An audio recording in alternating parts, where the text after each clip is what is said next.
In the early hours of this morning, while you were sound asleep, the New South Wales Parliament was sitting, and at about 3 o'clock this morning passed the legislation that Chris Minns had promised. Legislation responding to the horror at Bondi.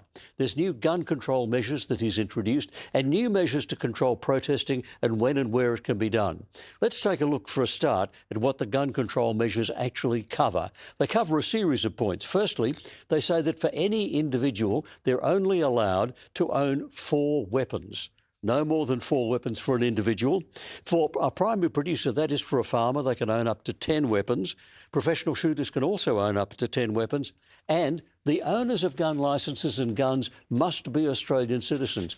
Now, there already been some sort of a comeback on this. There are people concerned that this is too much. This is an overstep of government. We've got enough controls on guns already. The question is, have we?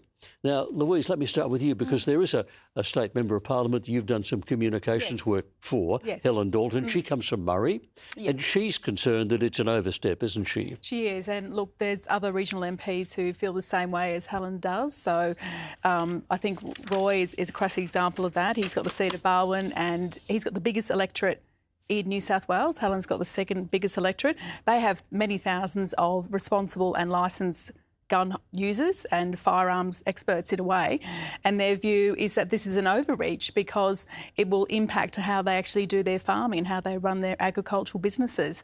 They need weapons, or need guns rather, for livestock and for feral pests and things like that. And they're all responsible, and they feel they're being treated as criminals because of this sort of knee-jerk legislation which is being pushed through by the government. Very quickly. Can I ask genuinely though, and again, completely without judgment, but why would they need more than 10? I mean, obviously they can only use one at a time.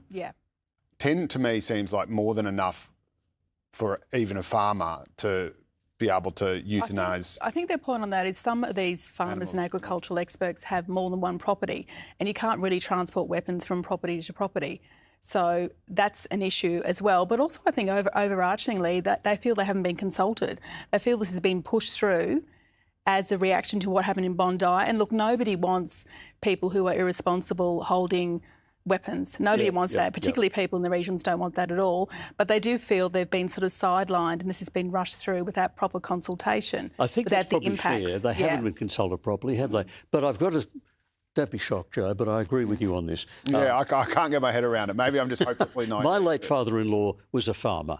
He had one rifle. He had one. Now, it was only one farmhouse on the property, but if he had several properties, one at each would have been enough. Now, I'm a city dweller. I'm not close to what they're doing. I don't know what they're going through.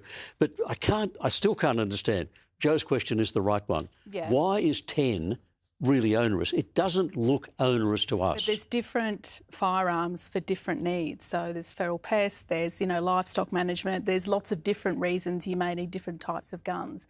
And you may have different ages of people working on your farm. So, for example, a teenager or a young man will hold a different, firearm from, say, an older person who's maybe more experienced as well. I think it's just more about... They'd have their own allocation of 10.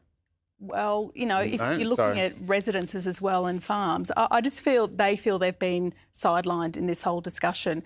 They would welcome a review if they could be part of the process, but it's been sort of rushed through. And actually, the legislation won't even have an effect for a number of months. It has to go through that whole due process in a way. So to do it before Christmas, and again, they're all, of course, absolutely horrified by what happened in Bondi. I think they've got a tough task persuading people. It's a difficult situation that for them. 10 guns is not enough, and for a private individual, 4 guns is not enough. When you look at the protest laws, there are a number of restrictions. One is when a terrorist situation has been declared, the police can deny the right to protest in that area, the area where a terrorist situation has been declared. They can also, for 14 days, they can extend that to 3 months. They can also require people in certain circumstances to remove face masks or face covering if they've got those. Is this a good idea, Joe? Yeah, I think it is. I'm always concerned by anything that infringes on free speech, but frankly, it is clear that, in particular, the pro-Palestinian protest organisers have not shown any capacity to act responsibly. Yep. They were irresponsible in seeking to hijack the Harbour Bridge, even though the court eventually ruled in their favour wrongly, and in the end they had to turn back or risk a massive public safety issue, as the police had warned would happen. They tried to hold protests immediately in the wake of the Bondi terror attack, while the city was still reeling, while the Jewish community was still grieving. They decided that this was a good time to advance the very cause that the terrorists were killing in the name of, allegedly. I mean, this is the most disgraceful, disrespectful, disgusting behaviour. These are protests that had chants like globalise the Intifada, like death to the IDF. Which are incitements to violence, aren't they? That's right. And and that's another thing that the government has made absolutely clear now. So Chris Menz has been very clear-headed on this. He's already had to demote one of his idiotic MPs, Anthony D'Adam, who got up in Parliament and spoke against this. So I think, you know, if you can't behave responsibly, then your rights will be taken away. I think that is inevitable. I'm glad that it only applies to terror situations and there's no blanket bans or anything like that. But, you know... It's not about stifling public debate, is it? It's about making the city and those sort of venues safer, particularly for Jewish Australians who have been most impacted by these sort of protests.